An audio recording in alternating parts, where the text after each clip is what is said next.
ఓం శ్రీ గురుభ్యో నమః. పురాణ పురుష యోగిరాజ శ్రీ శ్యామాచరణ లాహిరి. యోగిరాజులు ప్రతిరోజు మాదిరిగానే ఆ రోజు కూడా తమ గదిలో ధ్యానమగ్నులై కూర్చుని ఉన్నారు. వారు సాధారణంగా పొద్దుటివేళ ఎవరినీ కలవరు. కానీ ఆ రోజున ఒక భక్తుడు చాలా అవసరమైన పని మీద వారిని కలుసుకోవడానికి వచ్చాడు. ధ్యానమగ్నావస్థలో ఉన్న యోగిరాజులను గుమ్మం దగ్గర నుంచే చూసి నమస్కారం చేసి దగ్గరలో ఉన్న దశాశ్వమేధం బజారులో ఏదో కొనుక్కుందామని వెళ్ళిపోయాడు.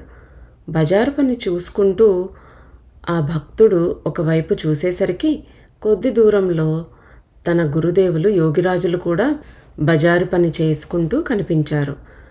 బహుశా ఇది తన భ్రమేమో అనుకున్నాడు ఆ భక్తుడు. పట్టి చూశాడు. కాదు, భ్రమ ఎంత మాత్రం కాదు. వారు తన ఆరాధ్య గురుదేవులైన శ్యామాచరణ మహాత్ములు. కానీ మనస్సు సహజంగానే ఈ వాస్తవాన్ని అంగీకరించడం లేదు. అందువల్ల అతను తన సందేహాన్ని తీర్చుకోవడానికి గురుదేవుల ఇంటికి వెళ్ళాడు. వెళ్ళి చూస్తే గురుదేవులు అంతకుముందులాగానే ధ్యానమగ్నులై కూర్చొని ఉన్నారు. భక్తుడు తన తప్పు తెలుసుకుని వారికి దండవత్ ప్రణామం చేసి ఇలా అన్నాడు: ప్రభూ, మీ లీల తెలుసుకోవడం కష్టం. మీ లీల మీకే తెలియాలి.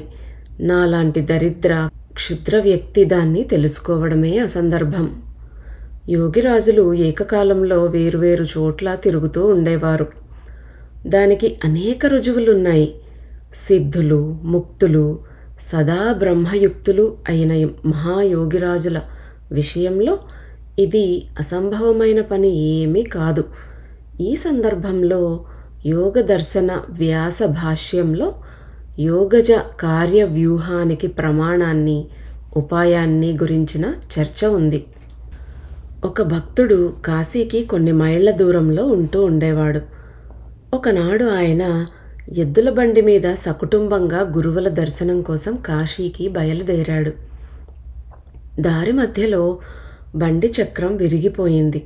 బండి ముందుకు వెళ్ళలేకపోయింది. బండివాడు అనేక ప్రయత్నాలు చేసినప్పటికీ చక్రం మరమ్మత్తు కాలేదు. భక్తుడు, ఆయన కుటుంబం వారు చాలా విచారించారు. ఎందుకంటే కాశీ ఇంకా 3-4 మైళ్ళ దూరం ఉంది. చీకటి పడేలోగా చేరకపోతే దొంగల భయం కూడా ఉంటుంది. కాబట్టి ఆయన ఈ ఆపద నుంచి బయటపడడం కోసం దయాస్వరూపులైన తమ గురుదేవులను కలత చెందిన మనస్సుతో ప్రార్థించటం మొదలుపెట్టాడు. వెంటనే అకస్మాత్తుగా ఎడ్లు 2 బండి లాగడం మొదలుపెట్టాయి. బండి సరిగా నడుస్తూ ఉండడం గమనించారు అందరూ. అనుకోని ఈ సంఘటనకు అందరికీ ఆశ్చర్యం కలిగింది.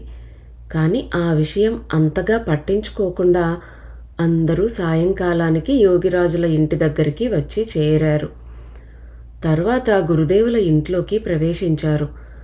వారికి నమస్కారం చేసి ఒకవైపు కూర్చొని దారిలో కలిగిన ఆటంకాన్ని గురించి గురువుగారి దగ్గర పదే ప్రస్తావించడం మొదలుపెట్టారు. ప్రతిమాటో గురుదేవులు హూ అంటూ వచ్చారు. గురుదేవుల మనస్సు బహుశా ఇక్కడ లేకపోవడం వల్ల తన మాట సరిగా వినడం లేదేమోనని అనుకుని దారిలో ఏర్పడ్డ భయానక స్థితిని గురించి మళ్ళీ చెప్పడం మొదలుపెట్టారు. అప్పుడు యోగిరాజులు, చూడ్డం లేదు, ఒళ్ళంతా చెమటలు కారుతూ ఉన్నానుగా, కాస్త గాలి తగలనీయండి. మీ బండిని నెట్టుకుంటూ ఎవరు తీసుకువచ్చారు? ఆపదలో చిక్కుకున్న భక్తుడి మీద గురుదేవులు చూపించిన అంతులేని కరుణను గురించి తలుచుకున్నప్పుడు ఆ భక్తుడి కళ్ళ వెంట అశ్రువులు రాలాయి. అక్కడ కూర్చున్న ఇతర భక్తులు విస్మయం చెందారు. కష్టాల్లో ఉన్న భక్తులకు కష్టాలు తొలగించటానికి వారు అనేక రకాలుగా పనిచేస్తూ ఉండేవారు. బ్రహ్మజ్ఞానులు, పతిత పావనులు అయిన మహాయోగులకు అసాధ్యమన్నది ఏదీ లేదు. ఇది సత్యం. కానీ వారు ప్రతిసారి తమ అలౌకిక విభూతిని చూపించటానికి ఇష్టపడేవారు కారు. కానీ అవసరాన్ని బట్టి, అంటే దీనులు, దుఃఖితులు, ఆర్త శరణాగత శిష్యులు వ్యగ్రంగా ప్రార్థన చేసినప్పుడు ఈశ్వర ప్రేరితులైన మహాపురుషులు దుఃఖంతో కాతురులయ్యి వాళ్ళ దుఃఖాన్ని కష్టాల్ని తొలగించటానికి ప్రయత్నిస్తూ ఉంటారు. యోగిరాజులు అలా చేయడం అనేక మార్లు గోచరించింది. మరో రోజు ముచ్చట. ప్రకృతిని జయించిన యోగిరాజులు గృహస్థాశ్రమంలో ఉంటూ కూడా ఇంటి విషయాల పట్ల, దేహ బోధ పట్ల ఎప్పుడూ నిర్లిప్తంగా ఉంటూ ఉండేవారు. ప్రతిరోజు మాదిరిగానే ఆ రోజు కూడా వారు గంగా స్నానం చేసిన తర్వాత తిరిగి వచ్చే సమయంలో దారిలో ఒక వ్యక్తి, మీ కాలు తెగింది, నెత్తురు ఓడిపోతోంది అని చెప్పాడు. యోగిరాజులు ఒక గుడ్డ ముక్కతో గాయానికి కట్టుకట్టారు. మామూలుగా ఇంటికి వచ్చి తమ గదిలో కూర్చొని సమాధి స్థితులు అయ్యారు. కొన్ని గంటలు గడిచాయి. ఇంట్లో వాళ్ళు వారి పక్క నుంచి వస్తూ పోతూ ఉండేటప్పుడు నెత్తుటి ధార ఒకటి సన్నగా బయటకి సాగుతూ ఉండడం గమనించారు. యోగిరాజులు కూర్చున్న గదిలోంచే ఆ నెత్తుటి ధార వస్తున్నట్టు కూడా గమనించారు. ఏం జరిగిందో తెలుసుకుందామన్న ఉత్సుకతతో ఇంట్లోకి వచ్చారు. చాలాసార్లు గట్టిగా పిలిచిన మీదట యోగిరాజుల సమాధి చెదిరిపోయింది. ఒంటి మీద ఎక్కడైనా దెబ్బ తగిలిందా అని అడిగారు వారిని. యోగిరాజులకు ఏమీ జ్ఞాపకం లేదు. అందుచేత ఎక్కడా దెబ్బ తగల్లేదు, ఏదీ కోసుకుపోవడమూ లేదు అన్నారు. అయితే నెత్తురు ఎక్కడి నుంచి వస్తోంది అని అడిగారు వాళ్ళు. అకస్మాత్తుగా గుర్తుకు వచ్చింది మహాయోగికి. గంగా స్నానం చేసి తిరిగి వచ్చేటప్పుడు కాలు తెగింది, కానీ దానికైతే గుడ్డతో కట్టాను అన్నారు. తర్వాత గాయమైన చోటు కనిపించింది. ఒక కాలి వేలు తెగిపోయింది, కానీ వారు కట్టింది వేరే కాలి వేలికి. గాయం నుంచి నెత్తురు ఊడిపోతూ ఉంది. వారి దేహాతీత అవస్థ అటువంటిది. ఈ విషయంలో వారు భక్తులకు ఇలా చెప్తూ ఉండేవారు. ప్రాణకర్మ అంటే ప్రాణాయామం చేస్తున్నప్పుడు ప్రాణవాయువు నడినెత్తికి లేచి ఎప్పుడూ అక్కడే ఉంటూ ఉన్నప్పుడు యోగులకు దేహబోధ అంటే ఒంటి మీద స్పృహ ఉండదు. అప్పుడే యోగులు కూటస్థంలో బ్రాహ్మీ స్థితి పొంది యోగారూఢావస్థను అందుకుంటారు. ఎప్పటికీ బ్రహ్మమయ లేదా బ్రహ్మయుక్త స్థితిలో ఉంటారు. ఇల్లు, సంసారము వంటి విషయాల్లో నిర్లిప్తులై ఉంటారు. ప్రయత్నం చేస్తే మీరు కూడా ఈ స్థితి పొందగలరు. ఇంతేకాకుండా వారు ఇంకా ఇలా చెప్పేవారు. క్రియకు ఆవలి స్థితిలో, అవతలి స్థితిలో అంటే కర్మాతీత అవస్థలో ఉంటూ పనులన్నీ చెయ్యండి. రాజస్థానీ గ్రామీణ స్త్రీలు నెత్తిమీద నిండు కుండ పెట్టుకుని నవ్వుతూ తుళ్ళుతూ ఒకరినొకరు పరాచకాలాడుకుంటూ నడుస్తూ ఉన్నప్పటికీ మనస్సు మాత్రం కుండ మీదే నిలిపి అది ఎక్కడా కింద పడిపోకుండా ఉండటానికి దానికి చెయ్యి మోపు పెట్టి ఉంచినట్టుగానే మీరు కూటస్థంలో మనస్సును నిలిపి అన్ని పనులు చేసుకోండి. కానీ ఒక్క సంగతి గుర్తుంచుకోండి, ఏ విధమైన అనుశీలన అంటే అభ్యాసము, ఆలంబనగా లేనిదే కూటస్థంలో మనస్సును నిలిపి పనులన్నీ చేసుకోవడం జరగదు. అది ప్రాణాయామంతో ముడిపడి ఉంది. అంటే ప్రతిదీ ప్రాణకర్మతో, ప్రాణాయామంతో సంబంధించి ఉన్నదే. యోగిరాజుల ఇంటికి దగ్గరలోనే వారి ప్రియ శిష్యుడు ఒకడు ఉంటూ ఉండేవాడు. గురుదేవుల్ని తన ఇంటికి పిలిచి వారికి తృప్తిగా భోజనం పెట్టాలని ఆ శిష్యుడి కోరిక. ఒకనాడు అతను గురుదేవుల దగ్గర తన కోరిక వ్యక్తం చేశాడు. గురుదేవులు ఒప్పుకున్నారు. శిష్యుడు అనేక రకాల భోజన పదార్థాలతో పాటు చేపల కూర కూడా గురుదేవులకు భక్తిపూర్వకంగా పెట్టాడు. యోగిరాజులు కూడా ఆనందంగా తినగలిగినంత తిన్నారు. మిగిలిన పదార్థాలు ఎత్తి విసిరిపారేశారు. గురుదేవుల విస్తట్లో ప్రసాదం మిగులుతుంది కదా, దాన్ని గురుప్రసాదంగా ఇంట్లో వాళ్ళంతా తినవచ్చుననుకున్నాడు శిష్యుడు. ఈ ఉద్దేశంతోనే వడ్డన కూడా భారీగా చేశాడు. కానీ గురుదేవులు విస్తట్లో తినగా మిగిలినవన్నీ విసిరిపారేయడం చూసి నోరు మెదపలేదు. చేతులు, నోరు కడుక్కున్న తర్వాత యోగిరాజులు అకస్మాత్తుగా ఇలా అన్నారు. విస్తట్లో ప్రసాదం తినడం వల్ల లాభం ఏమీ లేదు. ఈ విషయంలో శ్రీకృష్ణ భగవానుడు ఎంత స్పష్టంగా చెప్పాడు చూడు. ప్రసాదే సర్వదుఃఖానాం హానిరస్యోపజాయతే. గీత 2వ అధ్యాయం 65వ శ్లోకం. అసలైన ప్రసాదం వల్ల అన్ని దుఃఖాలు నాశనమవుతాయి. కానీ ఆ ప్రసాదం ఏమిటో తెలుసా? ఆ ప్రసాదం ఆత్మప్రసాదం. ప్రాణానికున్న చంచలత్వం వల్లే అన్ని హానులు, దుఃఖాలు, కష్టాలు కలుగుతాయి. ప్రాణకర్మ ద్వారా ప్రాణానికి ఊర్ధ్వ నిమ్న గతుల్లో చంచలత్వం లేకుండా అయినప్పుడు కర్మాతీతావస్థ అంటే కర్మ నివృత్తి అవస్థారూపమైన స్థిరత్వం ప్రాప్తిస్తుంది. దాన్నే ఆత్మప్రసాదం అంటారు. ఆ ఆత్మప్రసాదం ప్రాప్తమైనప్పుడే జీవుడు అన్ని విధాల కష్టాలకు దూరమవుతాడు. ప్రసన్న చిత్తత కూడా ప్రాప్తిస్తుంది. మీరు అలాంటి ప్రసాదం పొందటానికి ప్రయత్నించండి. ఈ ప్రకారంగా వారు ఎన్నడూ ఎవరినీ తమ ఎంగిలి తిననిచ్చేవారు కారు. యోగిరాజులు తమ డైరీలో ఇలా రాసుకున్నారు. గలేమే మిఠా రస్ ఊపర్ సే నీచా గిర్తా నాక్ సే లహూగి गले के भीतर से खोकी के साथ इसी का नाम अमृत इसी को पीने से अमर होता है. అంటే నాలుకను పైవైపు ఎత్తి తాలు రంధ్రంలోకి అంటే అంగిట్లోకి చొప్పించి ప్రాణకర్మ చేస్తూ ఉంటే గొంతులో తీయటి రసం ఒకటి వస్తున్నట్టుగా అనుభవం అవుతుంది. అది పైనుంచి అంటే సహస్రారం నడినెత్తి నుంచి కిందకి వచ్చి గొంతుకు ముక్కుకు మధ్య భాగంలో దగ్గేటప్పుడు ప్రవేశిస్తుంది. దీని పేరే అమృతం. ఈ అమృతం తాగడం వల్ల అమరత్వం సిద్ధిస్తుంది. దేవతలు సముద్రమథన సమయంలో ఈ అమృతమే తాగారు. దేవత అంటే క్రియావంతుడు ఉత్తమ క్రియ చేసి అమృతపానం చేసి అమరపదం పొందుతాడు. అక్కడ వారి శిష్యుడు మరొకడు కూడా ఉన్నాడు. గురుదేవుల్ని ఒకనాడు మధ్యాహ్న భోజనానికి తన ఇంటికి కూడా పిలవాలని అతని కోరిక. గురుదేవులు ఒప్పుకొన్న తర్వాత చేపలు మొదలైన నానా రకాల భోజన పదార్థాలు వండించి భక్తిపూర్వకంగా వారికి వడ్డన చేసి పక్కన కూర్చుని విసనకర్రతో విసరడం ప్రారంభించాడు. గురుదేవుల్ని ప్రసన్నుల్ని చేసుకోవడానికి, బాబా ఇలీస్ చేపల పులుసు తినండి, రోహు చేపల గుండె తినండి అంటూ చెప్పడం మొదలుపెట్టాడు. 3-4 సార్లు ఇలా చెప్పేసరికి యోగిరాజులు విస్తరి దగ్గర నుంచి చటుక్కున లేచిపోయారు.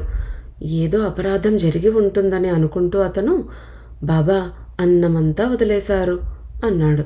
దానికి యోగిరాజులు, నేను చేపలు తింటానా, నాకు చేపలు ఎందుకు వడ్డించావు అని అడిగారు.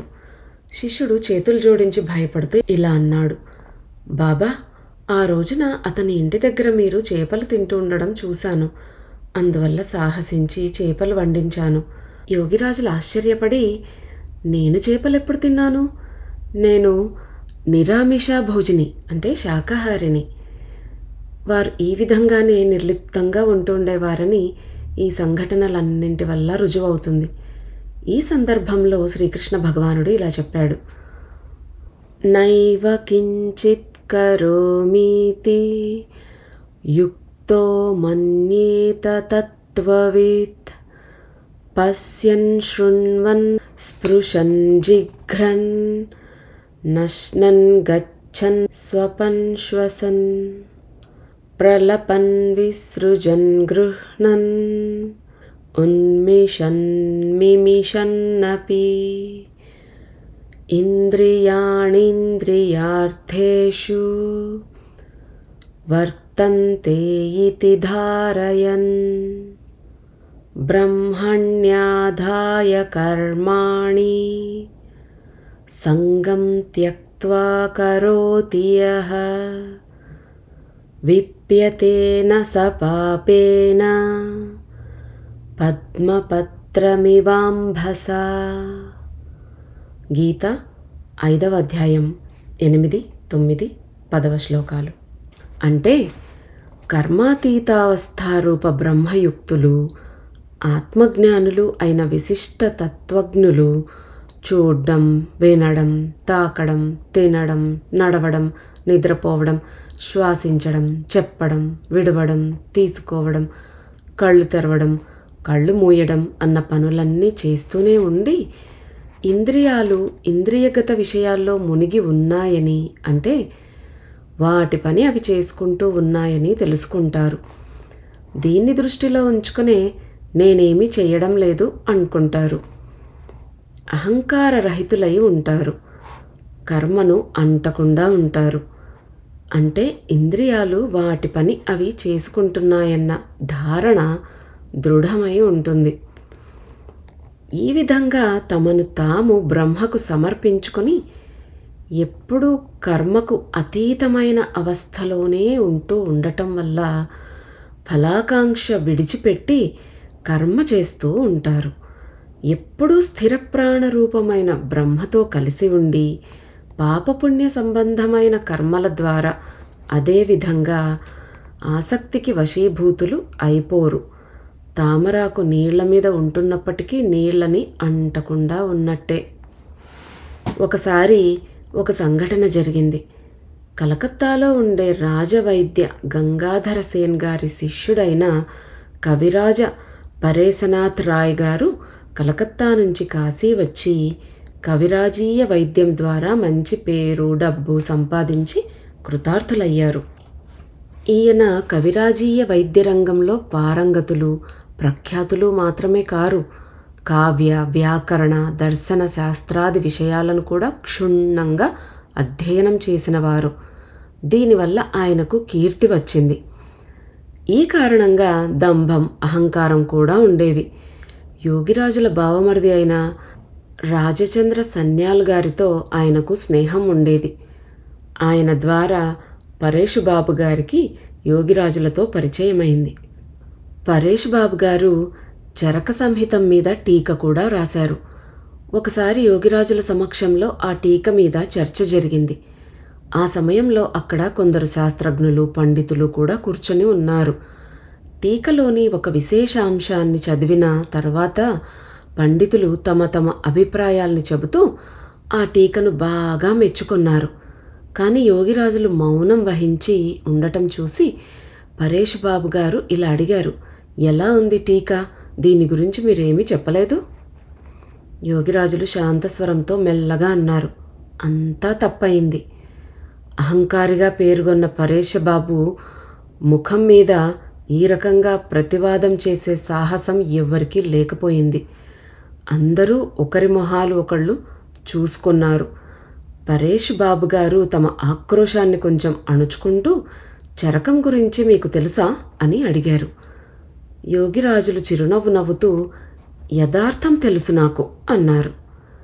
ఈ మాట బాణంలా తగిలింది ఆయనకు. చాలా రోజులు దీన్ని గురించిన చింతలోనే గడిపారు.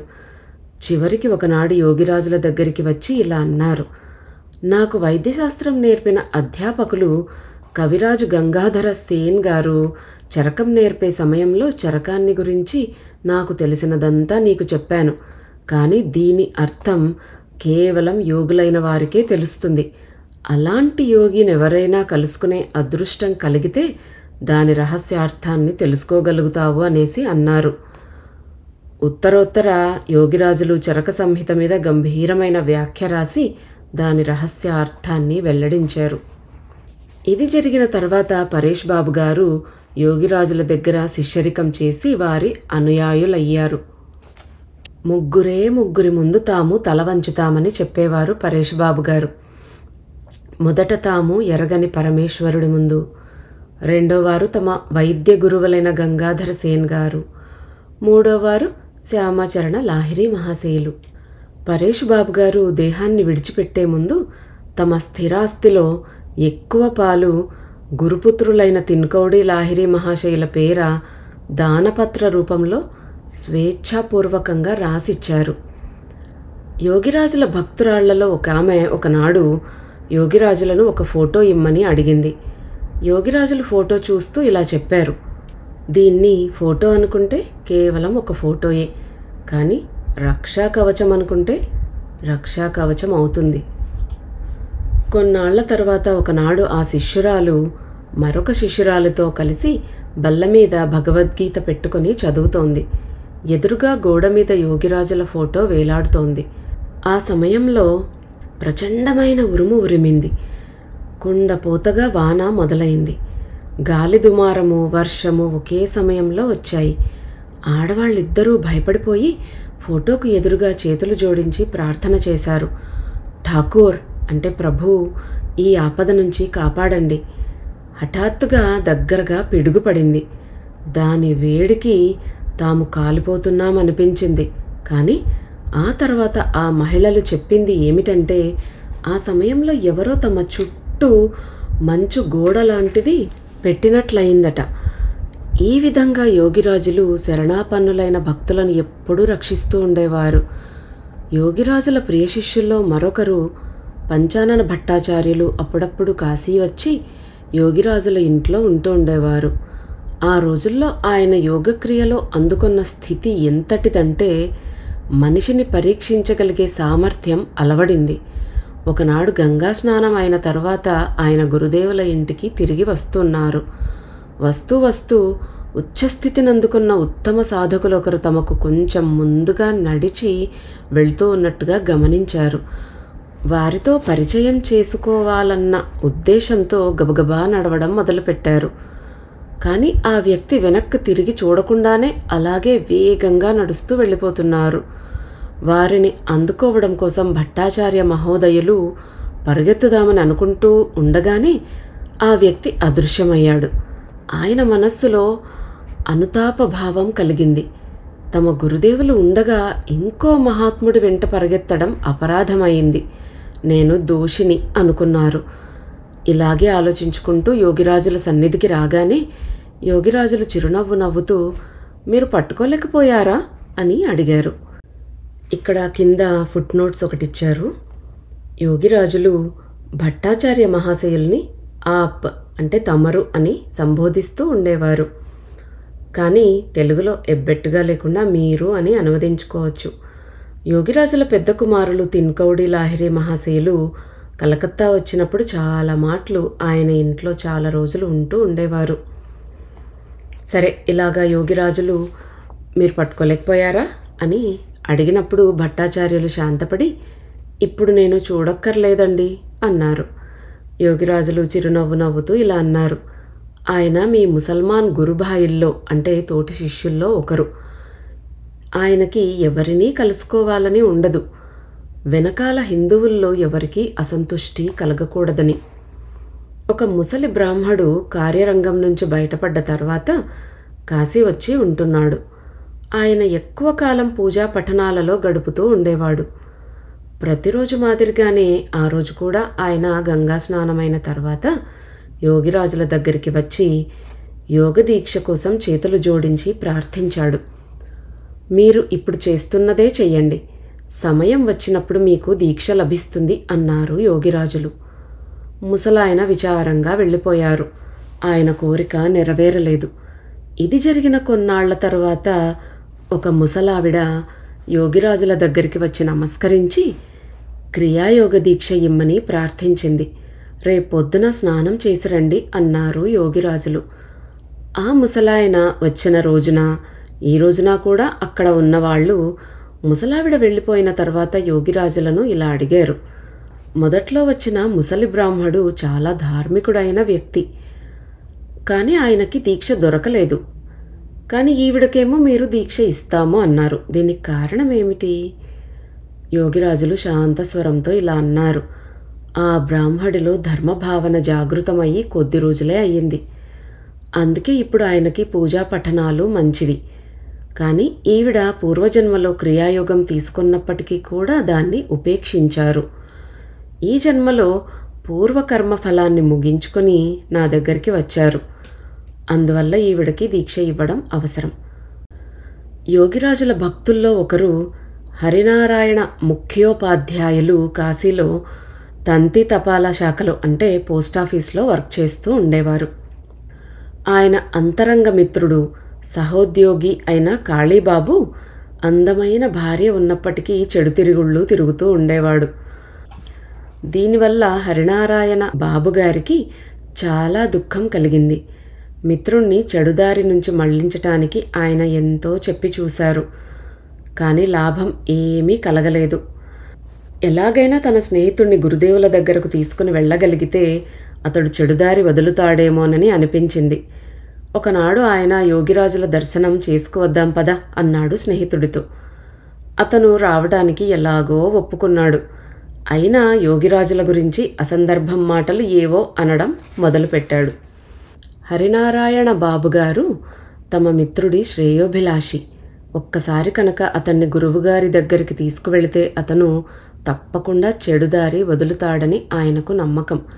అందువల్ల ఆయన గురువుగారి విషయంలో అసందర్భం మాటలు విన్నప్పటికీ కూడా ధైర్యం కోల్పోకుండా అతన్ని గురుదేవుల దగ్గరికి తీసుకువెళ్ళడానికి ప్రయత్నించారు. ఇలా కొన్నాళ్లు ప్రయత్నించగా ఆయన మిత్రుడు చివరికి ఒప్పుకున్నాడు. ఇద్దరూ కలిసి ఒకనాడు సాయంకాలం యోగిరాజుల సన్నిధికి వచ్చారు. ఈ సమయంలో యోగిరాజులు భక్త పరివేష్టితులై ఉన్నారు. ఉపదేశం చేస్తున్నారు. ఇద్దరు మిత్రులు వచ్చి యోగిరాజులకు నమస్కరించారు. ఒక పక్కన కూర్చొని ఉపదేశం వింటున్నారు. జ్ఞానభరితమైన అనేక ఉపదేశాలు విన్న తర్వాత మిత్రులిద్దరూ ఆ రోజు వెళ్ళిపోయారు. మర్నాడు కాళీబాబు తనంతట తాను పద ఈవేళ కూడా యోగిరాజుల దర్శనం చేసుకువద్దాం అన్నాడు. హరినారాయణ బాబుగారు ఆనందంగా స్నేహితుణ్ణి తీసుకుని గురుదేవుల దగ్గరికి వచ్చారు. ఈ విధంగా చాలా రోజుల వరకు స్నేహితుణ్ణి తీసుకువెళ్తూనే వచ్చారు. దీని తర్వాత కాళీబాబు చెడుదారిని వెళ్ళటం మానేసి మంచి నడవడి అలవర్చుకోవడం ప్రారంభించాడు. మరికొన్నాళ్లకి యోగిరాజుల దగ్గర దీక్ష తీసుకుని సాధనా పథంలో అడుగుపెట్టాడు. ఈ విధంగా ఎందరో విపదగాములు తప్పుదారిని నడిచేవాళ్ళు ఆయన సాన్నిధ్యంలోకి వస్తూనే పరివర్తన చెంది సద్వర్తనతో జీవిస్తూ ఉంటారు. ఆ హరినారాయణ బాబుగారు ధృపద సంగీతంలో విఖ్యాతులైన గాయకులు. యోగిరాజుల దేహలీల ముగిసిన అనేక సంవత్సరాల అనంతరం 1937లో యోగిరాజులు ఉంటూ ఉండే గదిలో యోగిరాజుల పాలరాతి విగ్రహాన్ని ప్రతిష్ఠించారు. ఈ యోగిరాజుల విగ్రహము వారి జ్యేష్ఠపుత్రులైన తిన్కోడి లాహిరి మహాశయుల పాలరాతి విగ్రహము వారణాసిలో సత్యలోక్ డోర్ నంబర్ 22/3 చౌంసట్ ఘాట్ ఇంట్లో ప్రతిష్ఠించి ఉన్నాయి.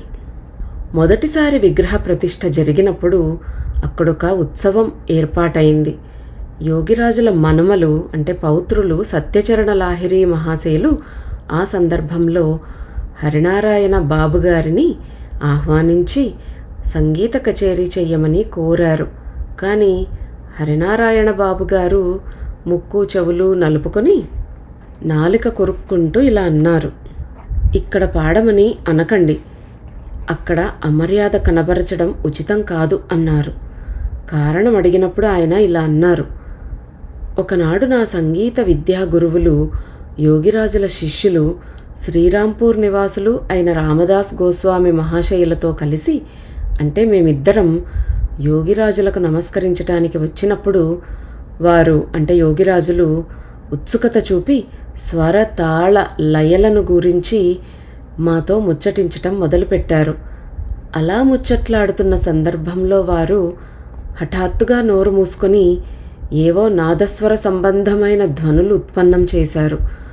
అవి ఈనాటికి నా చెవుల్లో మార్మ్రోగుతున్నాయి. ఆ స్వరం ముందు నా స్వరం అర్థరహితమవుతుంది. ఏ స్వరం, ఏ ధ్వని, ఏ స్థానీయ ప్రయత్నాలతో ఉత్పన్నమవుతాయో ఆనాడు అన్నీ మాకు చూపించారు వారు. ఇందుకే వారి ఎదుట పాట వినిపించటానికి సాహసించలేకపోతున్నాను. ఇక్కడితో 8వ అధ్యాయం అయిపోయింది.